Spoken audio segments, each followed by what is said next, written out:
Hi friends, welcome to Mekan Recipes. நம்ம இந்த வீடியோவில் பால் பவுடர் வச்சு ஒரு சூப்பரான ஸ்வீட் ரெசிபி பண்ண போகிறோம். அதாவது மில்க் பேடா தாங்க. 20 நிமிஷத்தில் நம்ம இதை வந்து செஞ்சிடலாம். பார்க்கவே நல்லா இருக்கு இல்லைங்களா? வாங்க எப்படி செய்கிறதுன்னு வீடியோவில் போய் பார்க்கலாம்.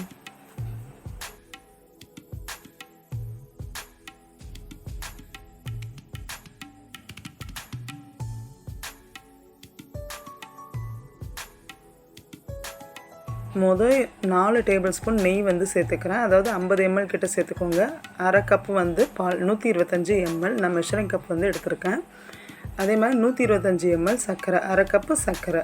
ஓகேங்களா? இப்போ இந்த பாலில் வந்து நல்லா அந்த சர்க்கரை மிக்ஸ் ஆகணும்.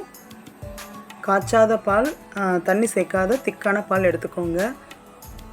நல்லா சர்க்கரை வந்து கரையிற அளவுக்கு நல்லா மிக்ஸ் பண்ணி விட்டுக்கணும். அதுக்கப்புறம் 250 ml வந்து நான் பால் பவுடர் எடுத்திருக்கேன். நான் அமூல்யா வந்து பால் பவுடர் எடுத்திருக்கேன். நீங்கள் எந்த பால் பவுடர் வேணால் எடுத்துக்கலாம். கொஞ்சம் கொஞ்சமாக சேர்த்து மிக்ஸ் பண்ணுங்கள். அப்போ தான் கட்டி விழாமல் இருக்கும். மொத்தமாக சேர்த்தோன்னா கட்டி விழுறதுக்கு வாய்ப்புகள் இருக்குது. அதனால் கொஞ்சம் கொஞ்சமாக சேர்த்து மிக்ஸ் பண்ணுங்கள். நீங்கள் ஒரு கப்பு வந்து அளவெடுத்திங்கன்னா ஒரு கப்பு வந்து பால் பவுடர் எடுத்துக்கோங்க.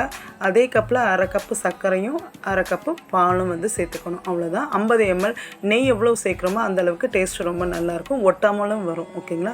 இப்போ இதில் நம்ம பண்ண வேண்டிய வேலை வந்து என்னென்னா கலக்கி விட்டுட்டே இருக்கணும்.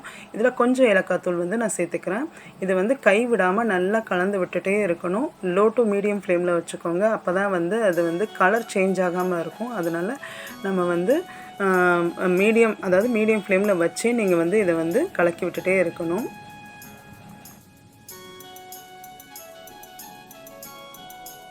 கைவிடாமல் கலந்துகிட்டே இருந்தால் அடியில் ஒட்டாமல் இருக்கும். நம்மளுக்கு வந்து அந்த கலரும் சேஞ்ச் ஆகாமல் இருக்கும். இதில் பெரிய வேலைன்னு பார்த்திங்கன்னா இது மட்டும்தான்.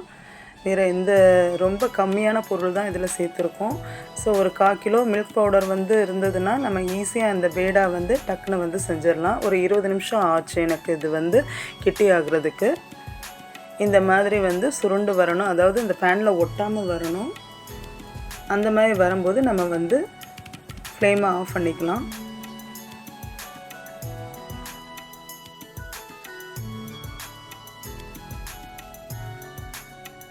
ஒரு 20 நிமிஷம் கழித்து பார்த்திங்கன்னா நல்லா இந்த மாதிரி திக்காகிடும். நம்மளுக்கு இந்த மாதிரி பேனில் ஒட்டாமல் வரும். இதுதான் வந்து கரெக்டான கன்சிஸ்டன்சி.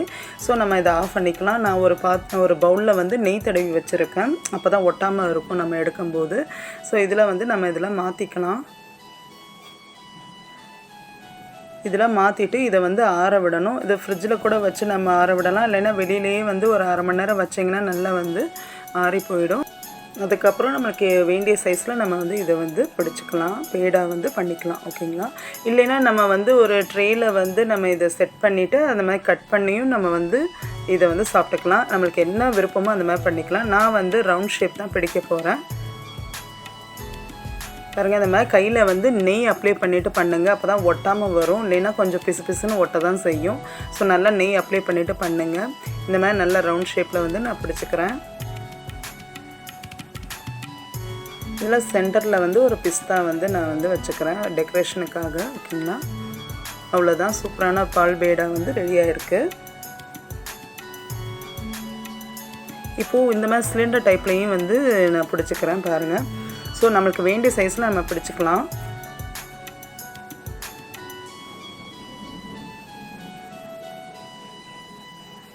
இப்போ இதில் வந்து டெக்கரேஷனுக்காக நான் சில்வர் வார்க்கு, பிஸ்தா, இந்த குங்குமப்பூலாம் வச்சுருக்கேன் அழகுக்காக.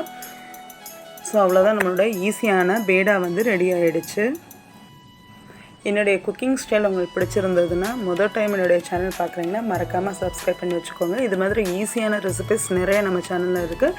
இனியும் அந்த மாதிரி ரெசிபிஸ்லாம் நிறையா வரும். ஸோ தேங்க்ஸ் ஃபார் வாட்சிங் friends. Happy and healthy cooking.